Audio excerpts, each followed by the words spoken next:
외부 지문을 대비하려면 가장 중요한 게 내용상의 특징은 뭔가, 형식상의 특징은 뭔가, 이 두 가지 축에서 중요한 연계 포인트를 잡아내야 되는 일인데요. 자, 그러면 내용상에서 가장 중요한 특징은 뭐냐? 화자가 어떤 상황에서 어떤 태도를 취하고 있는가, 이게 가장 중요해요. 이게 바로 시의 주제라고도 할 수가 있는데요. 살펴보시죠. 나가 누구예요? 슬픔이에요. 너는 누굽니까? 기쁨이죠.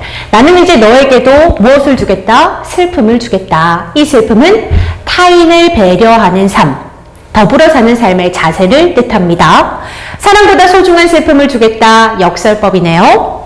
겨울밤 거리에서 귤 몇 개 놓고요, 살온 추위와 떨고 있는 할머니에게, 이 할머니는 소외된 이웃을 뜻하죠. 귤값을 깎으면서 기뻐하던 너를 위하여, 이때 너는 이기적인 존재죠. 그러면 시어의 상징적인 의미 나왔네요. 슬픔은 더불어 사는 삶, 그리고 너라는 기쁨은 이기적인 삶. 이렇게 해서 슬픔과 기쁨이 각각 대비되는 지점이 중요합니다. 그 다음에 표현상의 특징에서는 이 역설법이 중요하고요. 그 다음에 나는 슬픔의 평등한 얼굴을 보여주겠다. 이 평등한 얼굴이 뭐예요?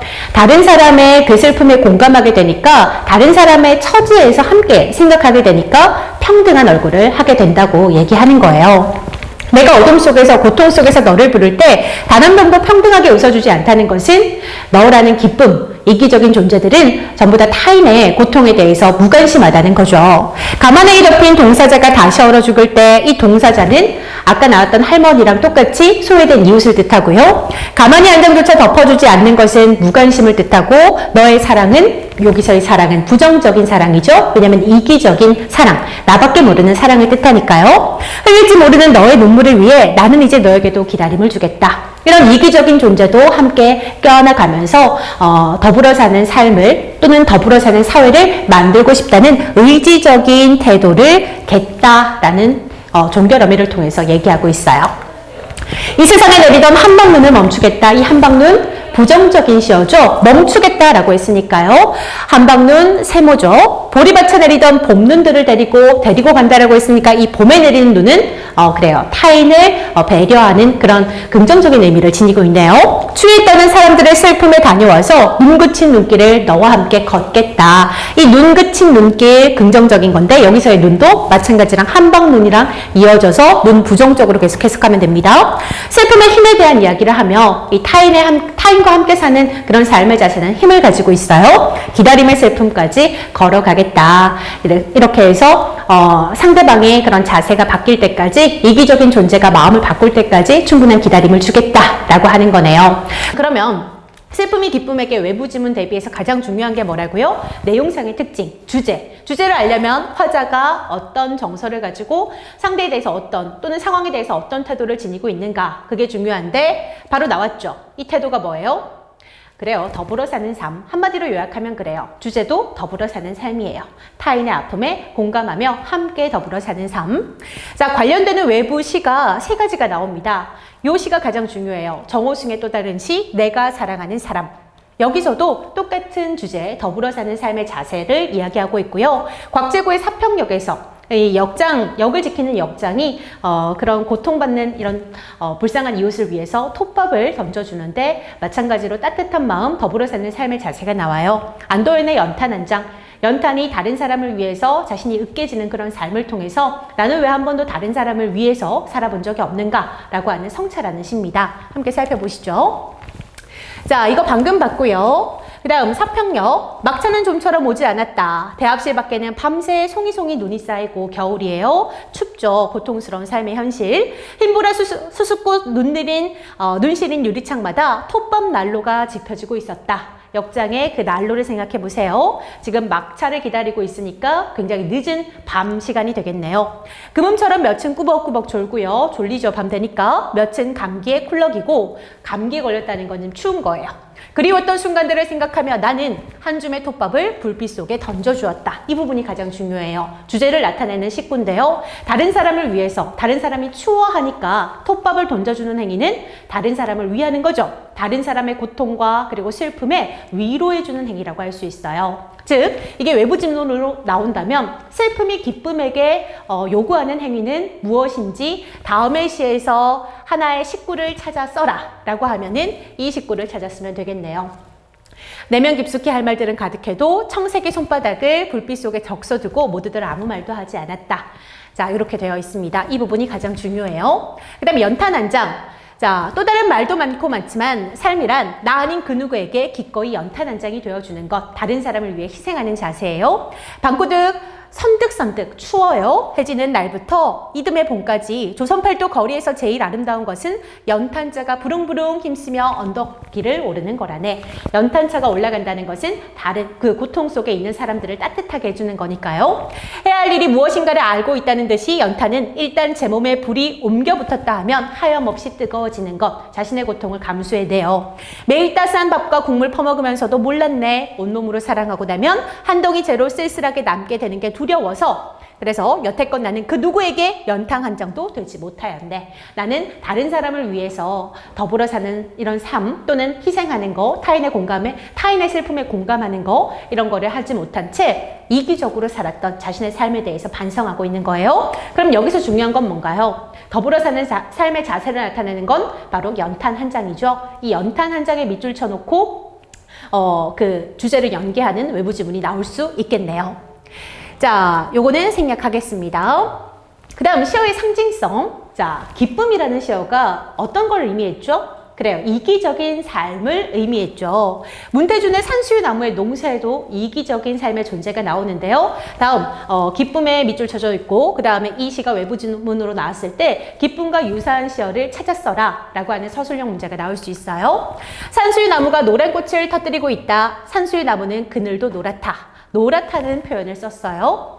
자, 마음의 그늘이 옥말려 든다고 불평하는 사람들은 보아라. 산수유 나무를 보면서 지금 불평하는 사람들, 마음의 그늘이 옥말려 든다고 불평한다는 것은 줄어든다고 또는 쪼그라든다고 불평하는 사람들, 이 불평하는 사람들이 바로 타인에게 무관심한 이기적인 존재를 뜻해요.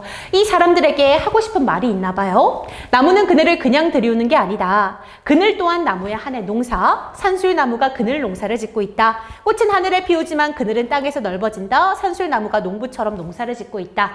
산수유나무가 농사를 짓는다고 생각하는 거예요, 화자는. 근데 꽃만이 농사가 아니라 그늘 또한 열심히 지은 농사의 결과래요.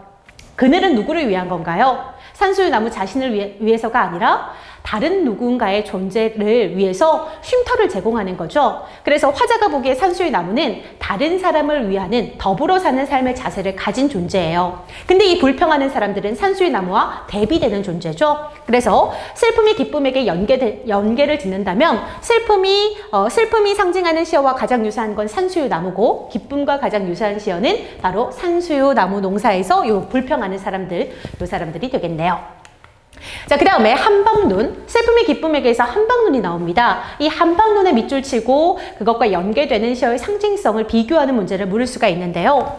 이 세상에 내리던 한방눈을 멈추겠다라고 했으니까 부정적인 의미죠. 자, 그러면 부정적인 의미 확인했고요. 맹인 부부 가수의 한방눈이 있습니다. 이것도 정호승 시인의 시라서 시험에 나올 확률이 굉장히 높은데요. 자, 읽어보겠습니다. 눈 내려 어두워서 길을 잃었네. 갈 길은 멀고 길을 잃었네. 자, 그럼 부정적인 상황이 지속되고 있어요. 눈사람도 없는 겨울밤 이 거리를, 겨울밤은 부정적인데요. 눈사람이 없는 겨울밤이 부정이니까 눈사람은 긍정이 되는 거예요. 이때 눈사람은 희망을 뜻합니다. 아직 한방눈 안 나왔어요. 찾아오는 사람 없이 노래 부르니 눈 맞으며 세상 밖을 돌아가는 사람들뿐. 이 눈은 고통이겠죠. 자, 눈이 내리고 있다는 건 지금 고통인데요. 이 고통을 맞으면서 생긴 이 눈사람은 희망을 의미해요. 아직 한방눈 안 나왔어요. 등에 업은 아기의 울음소리를 달래며 갈 길은 먼데 한방눈은 내리는데, 이때 한방눈 부정이겠죠. 계속 나왔던 이 눈의 의미와 연결이 되는데요. 이때 한방눈, 눈은 전부 다 부정적인 의미로 해석하면 됩니다. 근데 이 한방눈을 맞으면서 맹인 부부 가수가 아이를 등에 업으며 달래면서 무엇을 하고 있는지 보세요. 사랑할 수 없는 것을 사랑하기 위하여. 자, 여기 역설법 나왔죠. 용서받을 수 없는 것을 용서하기 위하여. 역설법 나왔습니다. 눈사람을 기다리며 노래 부르네. 세상 모든 기다림에 노래 부르네. 눈사람을 기다리는 노래를 부른대요. 한방눈은 부정적인 의미지만 이때 눈사람은 희망을 상징하는 겁니다. 자, 눈 맞으며 어둠 속을 떨며 가는 사람들, 이때 눈은 한방눈이에요. 부정적인 지어고요. 노래가 길이 되어 앞질러 가고 돌아올 길 없는 눈길 앞질러 가고 아름다움이 이 세상 건질 때까지 절망에서 즐거움이 찾아올 때까지 한방눈은 내리는데 부정, 갈 길은 먼데 무관심을 사랑하는 노래를 부르면서 눈사람을 기다리는 노래를 부르면서 이 겨울 밤거리에 눈사람이 되었네. 맹인 부부 가수가 죽었다는 게 아니라 이 고통을 견디면서 무엇이 되었다? 그래요. 희망이 되었다라는 겁니다. 봄이 와도 녹지 않을 눈사람이 되었네. 자, 여기서 이 시가 굉장히 유사하게 슬픔의 기쁨에게와 연계될 수 있는 지점들이 굉장히 많아요. 앞에서 살펴봤듯이 역설법이 나올 수 있고 그리고 뭐뭐 할 때까지 뭐뭐 할 때까지 노래 부르며 어때요? 유사한 통사구조를 통해서 운율을 형성하는 것도 공통점이고 그리고 한방눈이라는 시어가 부정적으로 쓰였다는 것도 공통점이고 그리고 다른 사람들을 위해서 무관심을 사랑하는 노래를 부르니까 더불어 사는 삶이라는 주제와도 연계될 수가 있어요. 그래서 정말 중요한 시가 바로 이 맹인 부부 가수의 시입니다. 됐죠? 자, 그 다음 우리가 눈발이라면의 한방눈도 있어요. 우리가 눈발이라면 허공에 쭈삣쭈삣 흩날리는 진눈깨비는 되지 말자. 이때 진눈깨비는 쇠물겠죠. 왜냐면 되지 말자라고 했으니까. 세상이 바람 불고 춥고 어둡다 해도 사람이 사는 가장 낮은 곳으로 고통스러운 사람들이 있는 곳 따뜻한 한방눈이 되어 내리재요. 이때 한방눈은 긍정이겠죠. 그러면 앞서 나온 두 시는 한방눈이 부정적인 의미였지만 지금 우리가 눈발이라게해서 한방눈은 되자라고 했으니까 타인에게 끝까지 고통스러운 그 저 밑의 존재까지 내가 따뜻하게 덮어줄 수 있는 한방눈은 타인을 위한 존재, 긍정적인 존재로 그려지고 있어요. 잠 못 드는 얘에게는 편지가 되고 그리고 새살이 되자. 이때 편지와 새살도 한방눈과 동일하게 타인을 위하는 존재 또는 공감하고 위로하는 존재, 긍정적인 시어가 되겠네요. 자, 그 다음 형식적인 걸로 넘어갑시다. 슬픔이 기쁨에게 운율상의 특징은 학습활동에도 나올 만큼 굉장히 중요한 지점을 가지고 있는데요. 유사한 통사구조를 반복하여 운율을 형성한다는 그 부분이 가장 큰 특징이에요. 정호승의 슬픔이 기쁨에게 봅시다. 나는 이제 너에게도 슬픔을 주겠다. 나는 이제 너에게도 기다림을 주겠다. 어때요? 유사한 통사구조가 반복되고 있죠. 통사구조라는 건 문장 구조를 뜻해요. 주어, 그 다음에 목적어, 서술어, 주어, 목적어, 서술어 이런 형태가 반복되고 있다는 거예요. 정호승의 수선화에게, 정호승의 또 다른 시 이런 게 있는데요. 많이 들어봤을 법해요. 울지 마라 외로우니까 사람이다. 살아간다는 것은 외로움을 견디는 일이다. 참 좋아하는 시인데요. 공연이 오지 않는 전화를 기다리지 마라. 이 부분 보세요. 눈이 오면 눈길을 걸어가고 비가 오면 빗길을 걸어가라. 어때요? 유사한 통사구조를 반복해서 운율을 형성하고 있죠. 정호승 시는 이렇게 호흡이 좀 긴 문장 형태의 시를 많이 쓰고요. 문장 구조를 활용해서 유사한 문장 구조, 통사구조를 활용해서 운율을 형성하는 방식을 아주 잘 사용하는 시인이라고 할 수가 있어요. 자, 그 다음 표현법으로 가겠습니다. 자, 슬픔이 기쁨에게서 가장 큰 표현상의 특징은 바로 역설법이 되겠죠. 역설법 연계하는 지문들도 많이 나올 수가 있어요. 자, 역설법 여기 있네요. 사랑보다 소중한 슬픔을 주겠다. 아니, 일반적으로 사랑은 좋은 거잖아요. 슬픔은 부정적인 거고요. 근데 낯설게 하기 기법, 우리의 일반적인 통념, 관념을 뒤집어 버렸어요. 그래서 여기서는 슬픔이 더 큰 가치를 가지는 거예요. 왜냐? 다른 사람의 슬픔에 함께 슬퍼해주는 그 가치가 굉장히 크다는 거죠. 자, 예상 문제. 다음 중 이 부분이 밑줄 쳐져 있고요. 역설법. 밑줄 친 부분에 드러난 표현상의 특징이 드러나지 않은 것은 또는 드러난 것은 역설법을 찾으라는 거죠. 자, 그러면 나머지 4개는 다 역설법이고 하나는 역설법이 아닌 거. 그러니까 역설법이 나오는 표현이 되는 그런 식구들은 내가 기본적으로 공부를 많이 해줘야 됩니다. 자, 여러 가지가 있는데요. 대표적인 것만 보겠습니다.